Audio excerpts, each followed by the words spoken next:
What's going on, ladies and gentlemen? Welcome back to the Fringe. It looks like Randy, I don't know how many Randys, I don't know if it's 1, 2, 3 at this point, 6.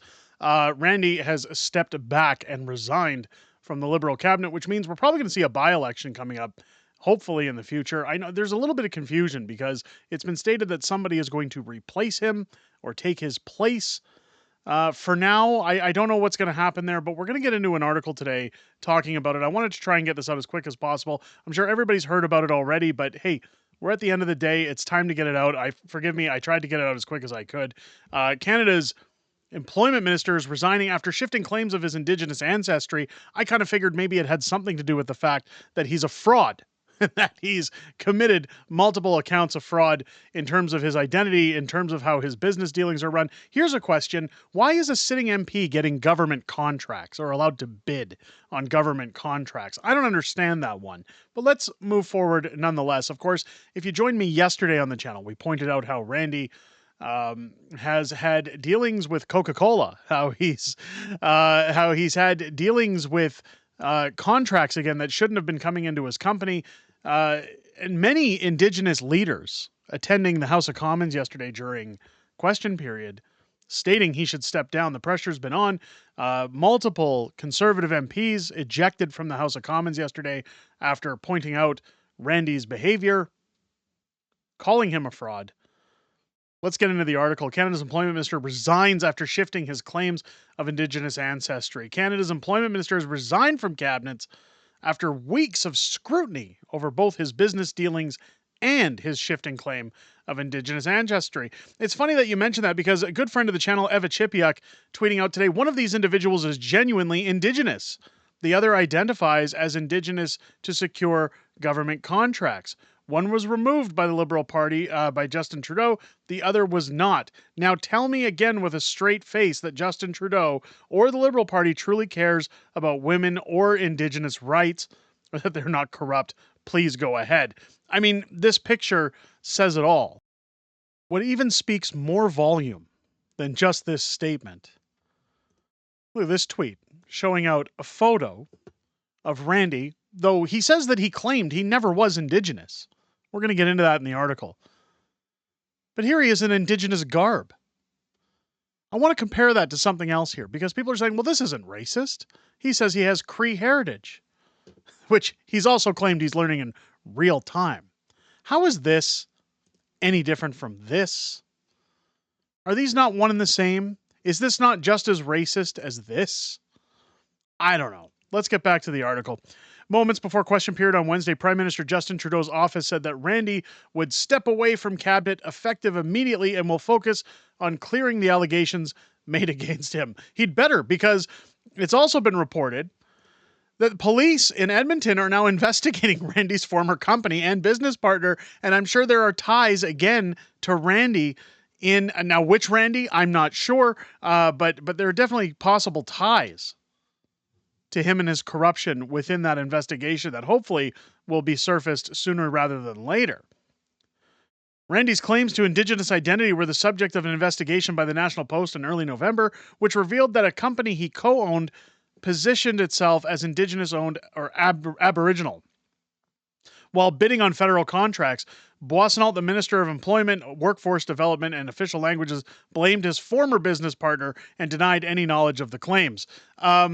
You denied any knowledge of the claims, but again, you dressed up in Indigenous garb. Give me a break. The Alberta lawmaker never explicitly said he was Indigenous. Again. But often described himself as a non-status adopted Cree. He also spoke often about his great-grandmother as a full-blooded Cree woman. In 2018, Boissonnault told the parliamentary committee that as a child, his great-grandmother told him, "We come from the land, Randy, and someday we'll go back to the land, and the land will all be shared in the future." The National Post also found instances in which Boissonnault would speak a few words in Cree, then making funding announcements for the government Liberal Party. This is Cree for guests. You're welcome. There's room here, Boissonnault told his Edmonton crowd in 2019. And if my great-grandmother, full-blooded Cree woman, Lucy Brennis, were here today, she may well welcome you in exactly the same way. This is not him making Indigenous claims. This is pandering and virtue signaling and DEI. We've seen it from the Liberal Party time and time again. Last week, Randy apologized for not being as clear as he could have been about his heritage. Days later, his office acknowledged that his adoptive great-grandmother had Métis lineage, not Cree, after being presented with census records by the Post. A spokesperson for the minister said his own understanding of his family's heritage was inaccurate. The revelations triggered a political row with lawmakers in the Conservative and New Democratic parties calling for the ejection from cabinet. Earlier this week, NDP Member of Parliament Blake Desjardins said Trudeau should kick Randy out of the cabinet if minister didn't leave voluntarily. The real victims here aren't the Liberals. The real victim isn't Randy, whichever Randy it may be. The real victim is the Indigenous businesses, Indigenous people that did everything right. They did all that just to learn that the system is rigged right here at the top. This all comes from Desjardins, who is Métis, and also told reporters accusing the education minister of pretendalism.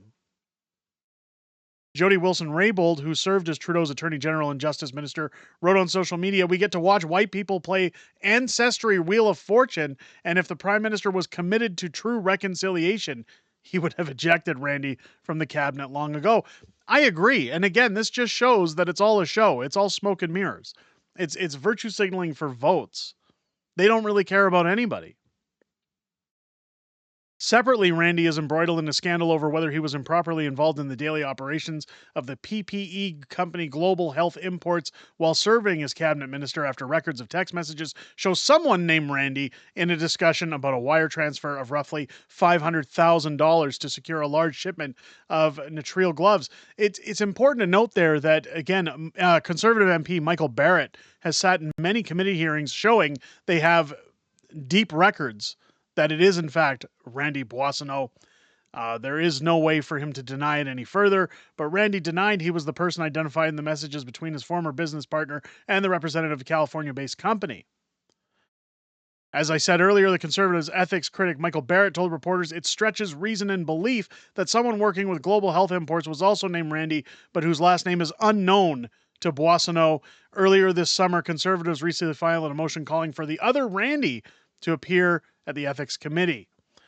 It says here that the article was also amended earlier today. An earlier version referred to Randy as Canada's education minister. He was, in fact, employment minister. So we'll point that out in the article. But this here, between Randy stepping down. Now, keep in mind, he didn't step down. What was stated is that him and Prime Minister Trudeau came to an agreement that it was time he stepped down. We all know darn right that Justin Trudeau gave him a phone call while he's on vacation in Brazil and said, "You're getting out of here now." There was no agreement. This is him being ejected. Going to be interesting to see. Now, again, there's rumors that somebody is taking his place. I'm not sure if that's just a placeholder until there's a by-election or how things are going to play out.